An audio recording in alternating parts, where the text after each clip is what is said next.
3 years from now. I think Trump has eroded global trust in the American economy and American deal making. You mean the all-time high market ever in history? It's high because they don't believe. The all-time high? They think Trump is going to chicken out. Never been higher. Never been worth more. Never been more successful. Never. When the liberation eroded that trust. All-time high today at 4:30 in history. Never worth more. What are you talking about? Well, let's see what happens in August. With Trump derangement syndrome at an all-time high, and it looks like in Canada as well on an all-time high, it seems that there's only one guy that really gets it in the mainstream media, Kevin O'Leary.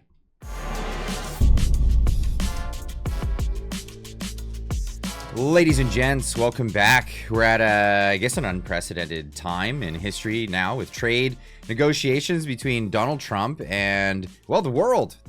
And lots of countries are coming on board with what Trump is asking for, the demands that he's making. We're seeing record-breaking new deals with Europeans. We're seeing it with the English. We're seeing it with Vietnam, Indonesia, and all the deals are really benefiting the United States, and they're benefiting all parties in this. But what we're seeing is more fair and more balanced trade as we're coming out of this. Now, Canada is a different story altogether. It seems that they don't even seem to want to make any concessions on anything. And in fact, getting back to the campaign trail where Mark Carney was attempting to win the seat as prime minister, won a minority government, but some documents have been coming out. The main theme of the Liberal Party's elbows up re-election campaign were tested in confidential federal focus groups by the Privy Council months before the U.S. announced any tariffs. It looks like this was all a political ploy to get elected. Now, once elected, what are the Liberals going to do? Or is Mark Carney actually going to negotiate with Donald Trump? Well, it seems like to be an infuriating exercise on the part of Donald Trump, and he's come out and he said things like this. With Canada, I think Canada could be one where they'll just pay tariffs, not really a negotiation. We're working very diligently with Europe. With Canada, I think Canada doesn't seem to want to negotiate. It would seem that's where we're sitting with Canada, and that's not great. That's not great, especially when we have a deadline this Friday. That's right. Canada-U.S. trade negotiations at an intense phase, Carney says, as the deadline looms. Well, what are we doing? What are we doing to reach that deadline? Well, it doesn't seem like we're doing much at all, including, well, the fact that we've even codified into law that we cannot even negotiate one of the biggest factors that Trump is annoyed with, and that is supply management, which is an unfair trade practice. And a lot of people say what you want, put it in the comments down below. Some states in the United States have their own unfair trade balances when it comes to dairy as well.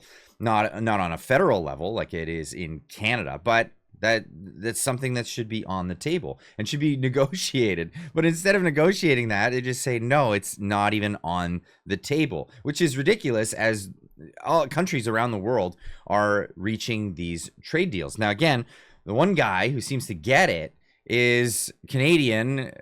Would you call him an expat? Canadian billionaire philanthropist, Kevin O'Leary. He's got a lot to say on the subject. Sir, take us to business school. Is all trade imbalance bad? In other words, is it ever okay to import more than we export with certain countries? It's impossible to solve for all imbalances. If you take a country like Vietnam, it's just too small a population to ever be balanced. We use them so much for manufacturing. A lot of the Chinese deals that were structured 20 years ago are moving to Vietnam, Cambodia, India. I mean, you need a lot of people to buy stuff to have a balance on trade. And a great example is our relationship with the Canadian market. Massive trade imbalance, but only on one thing, energy. The cheapest oil imported to America comes out of Alberta. If you took energy out of it, Canadians import more. So you have to dissect this very, very carefully to determine what to do. In the case of Canada, for example, they've only put a 10% tariff on oil coming into the United States. That's smart. It's good for the Canadians, good for the Americans. Everybody's a winner. And then they're trying to solve, and this is why Trump, people ask me all the time, why is Trump so erratic on policy with one country, this country, EU, Spain, India? Because he finds something that he doesn't like. And in the case of Canada, go back to that example. In Vermont, they have some crazy tariffs on dairy, and they support supply chain dairy and farmers and butter and eggs. And it's, from Trump's point of view, unfair. So he slams the whole country with a 50% or 40% tariff until they fix that little problem. But this is the fine-tuning that the market's gotten used to. So you ask me why the market's at near highs. They figure Trump has a game plan. It's erratic, it's crazy, he's bombastic, but it's fine-tuning. Regarding the overall picture, if it's 10% reciprocal tariffs around the world, yeah, Bess, it's right. We're probably going to bring in a couple of $1 trillion. Going to probably bring in a couple of $1 trillion. That's always obviously good for the Americans, but these trade negotiations and these giant tariffs, they're seen as a negotiation tool, and the Canadians are just not biting. It's unbelievable that the Canadians, or the Prime Minister of Canada, would not see this as an opportunity to go to the trade negotiation table and actually do this. But now, of course, dairy has been a problem since, well, for a long time. Even just a year and a half ago, in January of 2024, the British government, the UK, they walked away from the trade negotiation table because Canada wouldn't budge on dairy. And now, again, they've codified it into law. This could be a panic. This could be a panic because when they passed just recently in Parliament, Bill C-202, they made it so you can't even negotiate this. So if Trump put the pressure on for the dairy lobby in Canada, they would actually have to go back to Parliament and remove this law. Now, Kevin O'Leary, he's been talking about this for some time. This isn't even new. So going back to, June, a month ago, he was talking about this. And yeah, he's completely scathing on what happened in the Canadian economy. He calls Justin Trudeau the idiot king, and he left it after the idiot king was gone. Then came in Mark Carney. And what is Mark Carney going to do? Well, he's left with a pretty bad economy, and Canada needs to pick itself up by the bootstraps, but it's going to be hard to do so. So has called out the new tax on digital services that Canada has is going to levy on U.S. companies. Watch this. Canada has this digital services tax, and several other countries do too. We disagree, and we think that they discriminate against U.S. companies. This was something from the Trudeau years, so we were hoping as a sign of goodwill that the new Carney administration would at least put a break on that during the trade talks. They seem not to have. Real quick, how does that end? Well, Carney's pragmatic. There's no question about that. He obviously tested the waters with this. He got a very vicious reaction from Trump, and now he's probably thinking it through the weekend, deciding what to do next, because he definitely wants to get a trade deal done and start to normalize relationships between Canada and the U.S. It's in both sides' benefit. But if this is going to be the sticking point, it's not worth fighting for this, because it is a tariff on tech companies the same way Europe did it. And the majority of tech that's used in Canada comes from the U.S. It always has. And so I don't think this is a winning strategy for Carney. But as I say, there's a lot of optimism around him because he is not the idiot king. He's a lot more pragmatic. See, actually was introduced and by the... So what ended up happening with that? Well, the digital services tax was removed. This is how negotiations work. So the negotiations came is we're going to put a 35% tariff on immediately if you don't remove this awful piece of legislation. So Carney did what he did to the carbon tax. He just rendered the price to zero. It doesn't mean that the tax went away. The tax is still law here in Canada, but he did remove it. And again, Kevin O'Leary just speaking a lot of sense here. He's he was on the news again saying Trump's tariffs are actually a smart play, and the markets are about to explode because of them. You're an international business guy. How would you rate Trump's success on trade deals so far?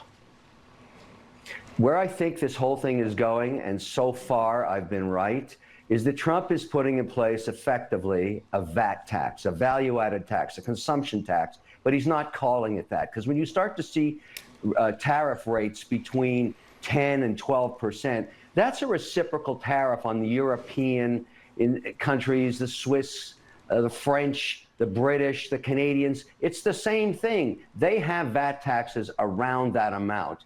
A blended rate in Canada, which is a deal being negotiated as we speak, is around 12%.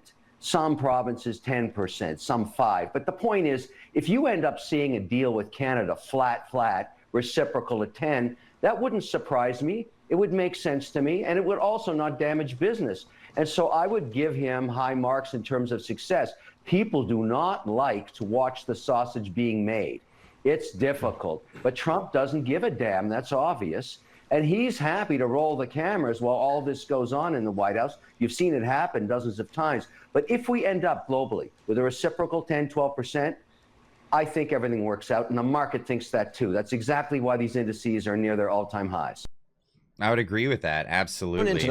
And this is the thing. People don't like to see how the sausage is made. This is how the trade negotiation deals happen. And a lot of people, because of the Trump derangement syndrome that's been going around the world and is very, very prevalent here in Canada at the moment, people are paying attention more to the ins and outs of what happens during a trade negotiation.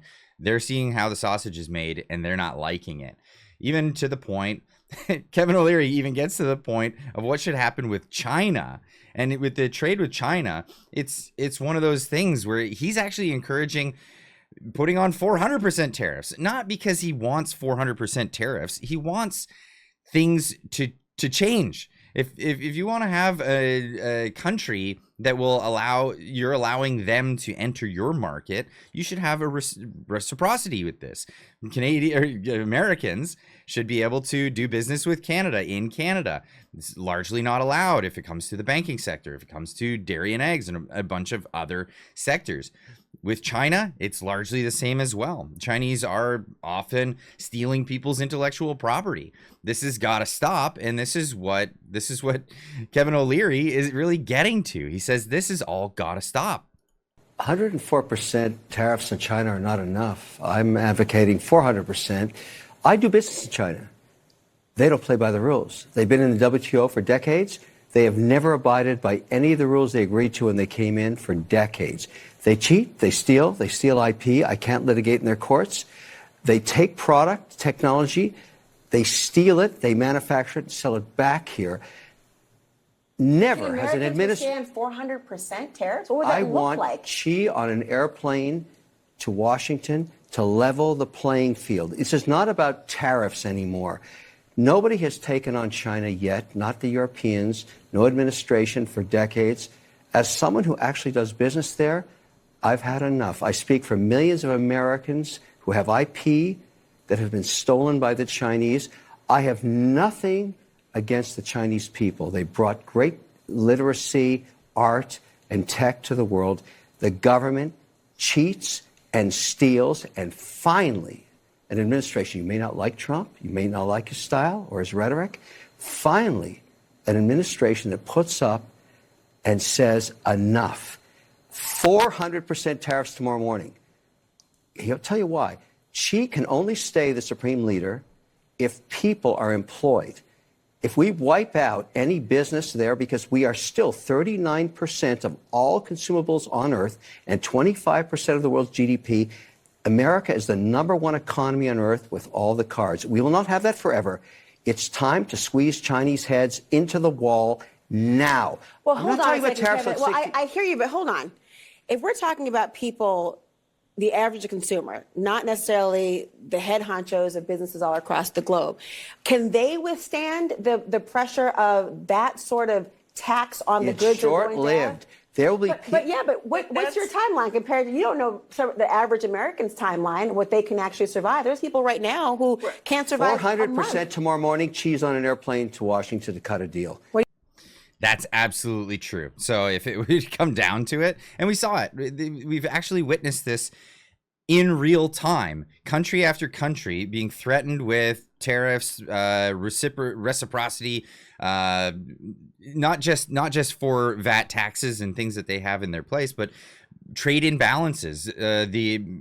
We see with China taking people's intellectual property. If you're not familiar with how that works, somebody will come up with a brilliant invention, and the only place that they can manufacture it is in China because there's no capacity anywhere else. So they'll have it manufactured in China, and then those companies will quickly reproduce. They're tooled to make your product, and then they'll compete with you in the U.S. market, compete with you in the Canadian market, and just make that product.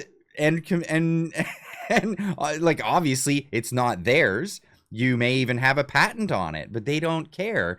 They'll just take that product, relabel it, and sell it on the same market. It's happened time and time and time again. And as Kevin was pointing out here, you can't litigate in their courts. You're not even allowed to. You can't sue them in China. You try to sue them here in North America or anywhere else in the world. It's a arduous, lengthy process, and you'll lose out. You end up losing out on tons of money, while they just keep ripping you off. And this is the reality of the situation, and people need to catch on. And for all those out there that don't like Trump at the moment, you may not like him, but he's doing great things. And for the way it is in Canada, there's been long-standing trade imbalances, and he's trying to correct for those. At the end of the day, if we fix those trade imbalances, we will all benefit better. We'll all be better off. We'll all be better off if we fix those trade imbalances. It may hurt some people in the short run, but in the long run, we'll all be better off. I'd love to hear what you guys have to say about this. Leave a comment in the comment section down below. Let me know what you think. And of course, we'll see you in the next one. Keep on trucking.